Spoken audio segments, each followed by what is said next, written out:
Hey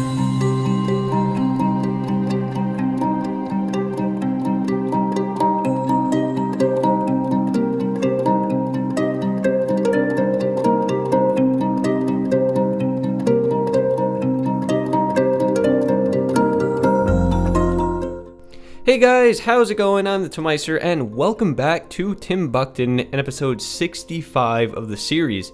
In this episode, guys, I am going to be building a small residential district in this little chunk of land that you see on your screen now. It's not going to be anything extravagant. It is part of the Atwater district, and it's basically not really a filler. Like I still put a little bit of effort into this, but it is pretty basic, honestly. It's just a nice little neighborhood, kind of nestled between the highway and this creek here, but it is pretty nice. So this episode is going to be divided in two parts.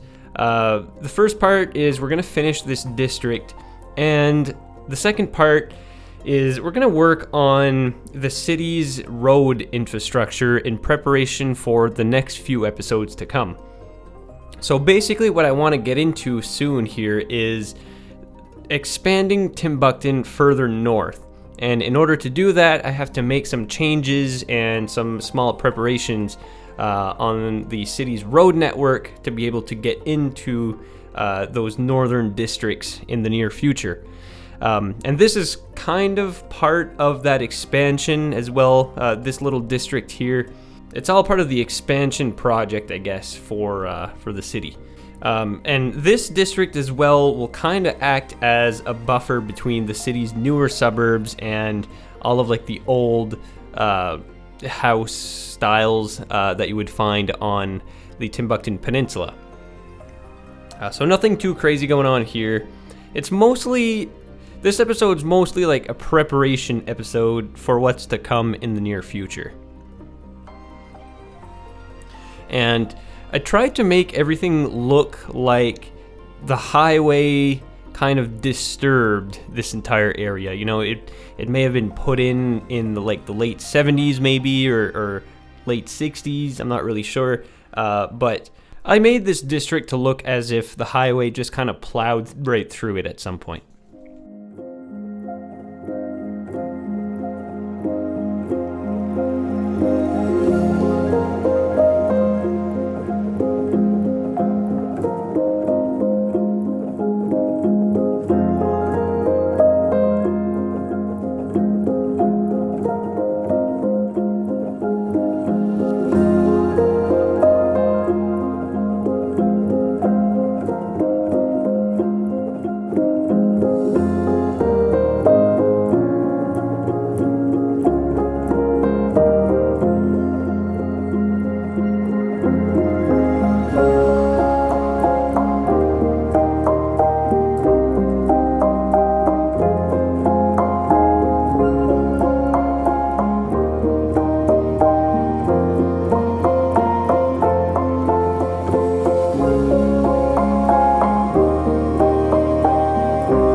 Okay, so what I'm working on now is a very low bridge, because I figured that every city and every small town in North America should have one of these bridges that every second truck that goes underneath it smashes their roof, peels it open just like a can of sardines, and I thought Timbukton should have one too. So I forget what measurement, 12'2", is that what that said? Anyways, similar to the infamous 11'8" bridge, I thought that Timbukton should have a 12'2" bridge in this nice quiet little neighborhood here. Not sure if 12 foot 2 is plenty of room for any trucks, but as far as I know, 11 foot 8 is certainly not enough for a lot of the cases. For now, I'm going to work on the road layout, but I do believe I am almost done here, and I'm going to start to place down some houses. As I said in the beginning of this episode, this is going to be a kind of transition point between newer style houses, such as you're seeing right now, and some older houses that are very common on the Timbukton Peninsula. So there's going to be a kind of a mix match in this entire neighborhood between these two styles of houses. And of course, as the whole city goes, we have a very challenging terrain to deal with, very hilly and rocky. So it kind of limited me on which houses I could use in some cases, but I think I made it work quite well.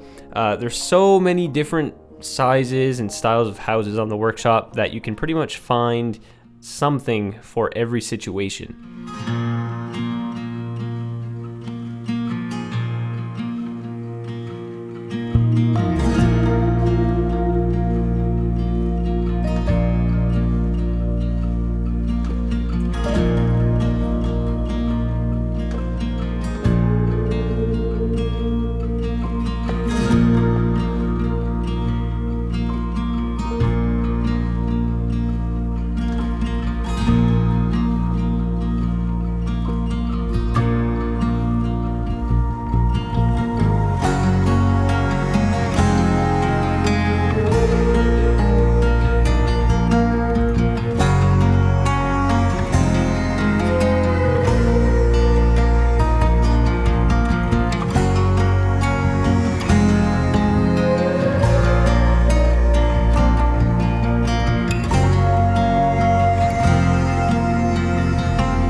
Okay guys, so now let's jump into the second part of this episode, which is the road infrastructure project. And what that entails is I'm going to relocate this small stretch of highway here, which I never really liked to begin with. It was laid down very early in the Timbukton development, and all along I just thought that I could build something so nice along this coastline here, and the highway just kind of ruins it. If we look at this in like a realism perspective, looking at how the city would have expanded over time, it makes more sense to have some old housing along that little stretch of the river there, rather than a highway just plowing right through it. But I mean, I guess both scenarios make sense, but I just think that we could make like maybe a historical neighborhood or something along the coast here, make something really nice, nestled in these cliffs here. But I'm gonna leave one small stretch of highway right here. I'm gonna leave that little stretch of highway there, first of all, to provide some really great access to this area because there is none at the moment. But second is to, I guess, honor the Timbukton map in SimCity 4. So that stretch of highway is actually in SimCity 4 in my Timbukton build. It wasn't called Timbukton back then, by the way. It was Rockport. And anyways, I just really like the way that this interchange is built to provide access to this avenue here, and I just thought that I should keep it. It's not too invasive. You know, I still have a ton of room even with this little interchange here to build some nice houses and things along the coast. So that's why I figured I should keep it. And we're gonna have to construct a new interchange to connect both highways here in a minute. So once I'm done struggling with this little interchange here, we will move on to that.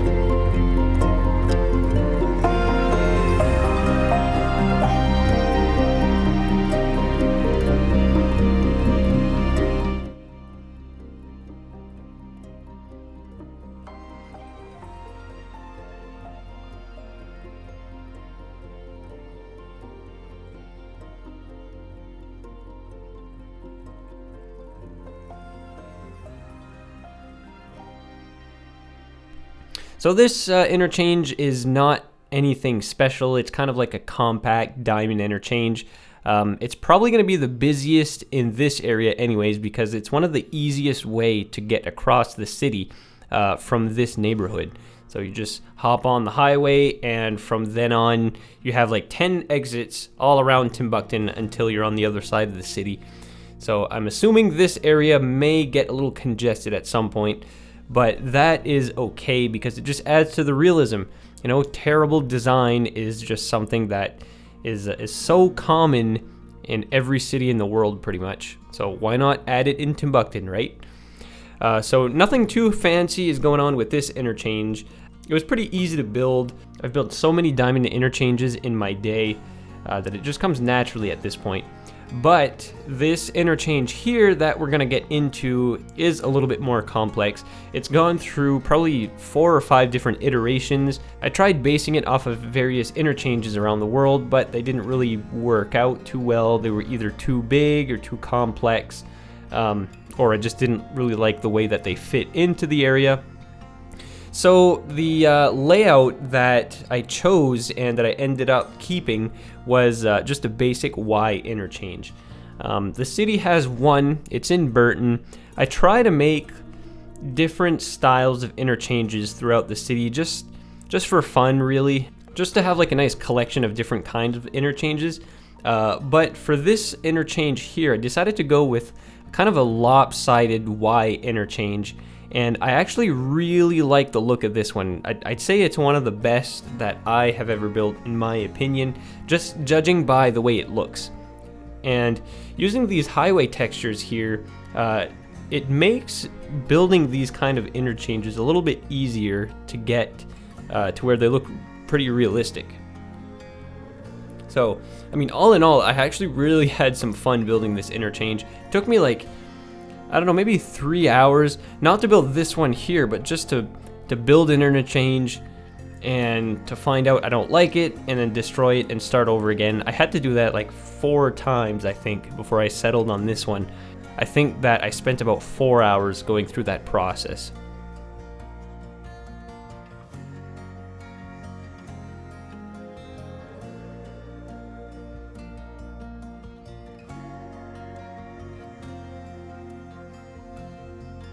And at this point in the episode, guys, I am just about done the interchange, but stay tuned because I have some awesome cinematics of our builds today coming right up.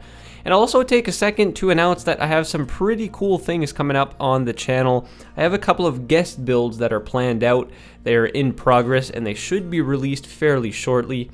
Other than that, we are moving into northern Timbukton. There's going to be a ton of really cool projects around here.